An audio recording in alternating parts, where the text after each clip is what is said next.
It nearly got back to the pocket, though, Mike. Nearly doesn't count. That's like a long fly ball, huh? It just doesn't quite get to the fence. Watch how far out this ball gets. Out to maybe the 3rd or 4th board and back to 17, but only got back about 14 and a half. Tough spare here, the 2-8. Oh, and he misses it. And Look at that. He nicked that 2-pin and it did not knock it over. The 2-pin wobbled, just barely ticked it, but it didn't fall. And boy, what a change of events here in the 6th frame. Is now Bellinger sitting on the bench. Takes a 13-pin lead. Takes a 13-pin lead, and he would have been 1 pin ahead if Randy would have converted the spare. No time at all. Leaves the 10-pin, and right now he's getting rattled. I mean, he's a player that takes very little time, but he needs to get his composure together a little bit right now. He can't just say, hey, well, I've thrown this match away or something at this point. He's still in it. Anything can happen. At the 10-pin. Has it no problem. He missed a number of those during the course of the week and still averaged 230.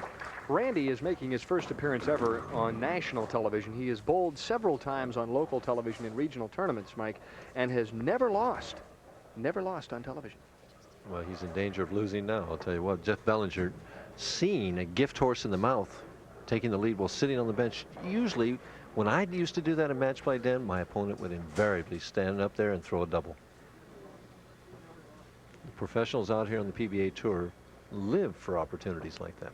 They're an opportunistic bunch. Make no mistake about that.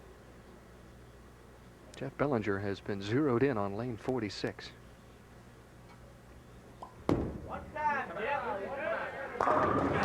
That was the same hit that left the solid 9, but knocked it out of there this time. Randy Johnson again getting up and moving the chairs. Jeff was a collegiate champion. He won the ACUI back in 1978 while bowling at South Carolina. Graduated there with a business degree. And you find again we have a number of players on the PBA Tour that have those college degrees. Oh, I think it's just so much easier now to have something to fall back on. Let's go out and bowl if we can. If we make a living, that's terrific. But in the meantime, you've got to figure out a way to pay the bills. And it takes a lot of the pressure, I think, off your game when you're out there, knowing that you can do some other things. Right now, Jeff Bellinger wants to apply the pressure to Randy Johnson. Up 13, can increase it to 23. He's been in the pocket throughout.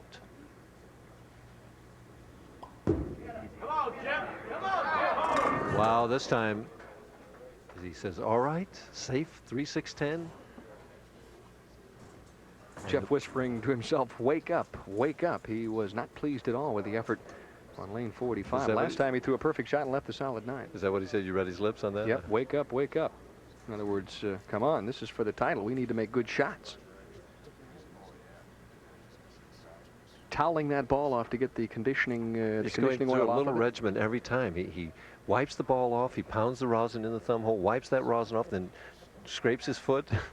Aren't you a proponent of that, though, Mike? Getting into a certain rhythm, and that's how you repeat and repeat time and time again? You got me. Yep. At the 3-6-10, tough spare. No hook. Beautiful, nice conversion. That's good concentration right there. Maybe not known to be one of the better spare shooters on the tour, but most of the players that hook the ball excessively aren't, Mike, are they? 8th frame. Randy Johnson needs to get back in the match. Right in the pocket. Oh, solid 10. And he's running out of frames right now. The best Randy Johnson can do if he converts this 10-pin and strikes out is 215. Jeff Bellinger going at a 209 pace right now with potential 229. 14 pins the difference. If Randy converts the 10-pin, he can't afford to miss this. Oh, and he almost did. Woo, boy. Ah, he's living life on the razor's edge. A couple of these spare conversions. Barely of made course, the missed spare cost him in the 6th, and he's come close a couple of other times. And he had it measured 60 feet long this time. It's falling off into the channel as it makes it. He barely made the 4, barely made the 6-10, and barely made the 10-pin. 9th frame. He must strike here. And does. Boy, they pounded the pocket with that shot. These players that take so little time, sometimes I think that they've got the right attitude. I could never do it when I was bowling. I was always a proponent of taking time. But these guys that get up there and go, sometimes I think that they got the right attitude. Jeff Bellinger is probably wishing he could have finished on lane 46. He has thrown 10 of 11 strikes on that lane in the last couple of matches. And on the left-hand lane, only 4 of 9. But right now, if he would strike in the 9th frame, would set up himself for the 10th. If he gets 2 strikes somewhere here in the 9th and the first one in the 10th and a good count, he can wrap up his first PBA title.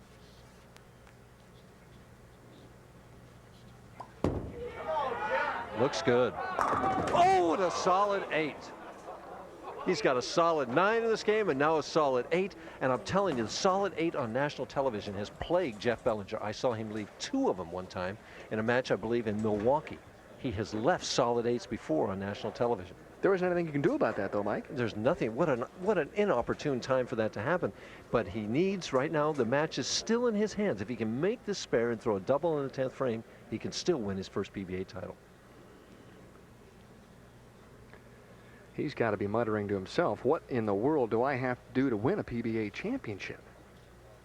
I mean, that's like knocking it dead in the hole from about 6 feet and have it come back out at you 2 or 3 times in a row.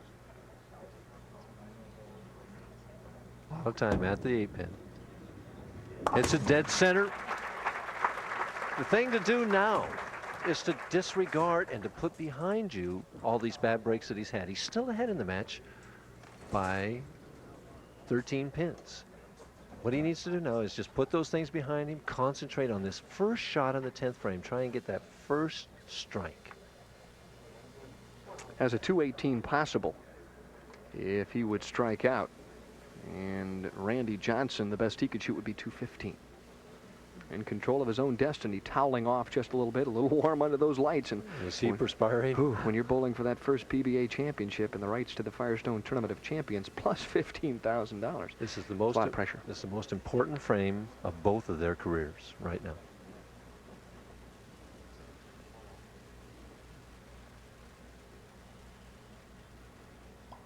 Boy, he was nervous, kind of shaking as he went up there. Oh, and he broke up the split. The pressure really was there on that particular shot, and he didn't. That may have been his worst shot of the match right there, but he broke it down for only the 4-pin. But what it means is Randy Johnson now can win the tournament. Randy not showing much emotion, but I have a feeling that the stomach was doing a little topsy-turvy trip as Bellinger's ball approached the pocket there, the first shot in the 10th. Is Jeff taking a good look at the scoreboard just to get an idea of what he can do at this point, but obviously first and foremost is to make the 4-pin. Absolutely. Best now would be 207. And I think what he'll do is throw hard and straight at it. That's what he does. He has it. What he needs right now is he needs 9 pins to force Randy Johnson to get 2 strikes in the 10th frame. If you take a look back, Mike, those 2 frames, the solid 9 and the solid 8, oh my goodness. He would have a match well in hand Yep. if he'd have carried those 2 solid strikes. It'd have been all over, and I have a feeling if he doesn't end up a winner here this evening, it'll be nightmares tonight, and it'll be talking about back row pins. Right now, he can't worry about that. He has to think about getting 9 right here. In fact, 9 or 8. If he gets 8, he forces. Ooh, he winds up with 6 to wind up with 203. Randy Johnson only needs the first one in the 10th and 9 and a spare to win his first title. Well, that pretty much sets the stage. Boy, that was the worst thing. Even 7 could have set up a tie. We still have possibility of a tie. What happens then, Mike? We have a 9th and 10th frame roll-off. And you could see the intense, excruciating pressure for these 2 young players trying to win their first PBA title. Well, he needs the first one. Didn't take much time. Lets it fly. Oh, he threw it well. Oh, and it Oh. didn't make it, left the dinner bucket, and Jeff Bellinger has won. Look at the expression on Bellinger's face. He stands up, a quick handshake, and a kiss and a hug from wife Phyllis, and it's been a long, hard road for Jeff Bellinger, but he finally ends up in the PBA winner's circle. Doesn't make much difference. Jeff Bellinger, the winner, $15,000.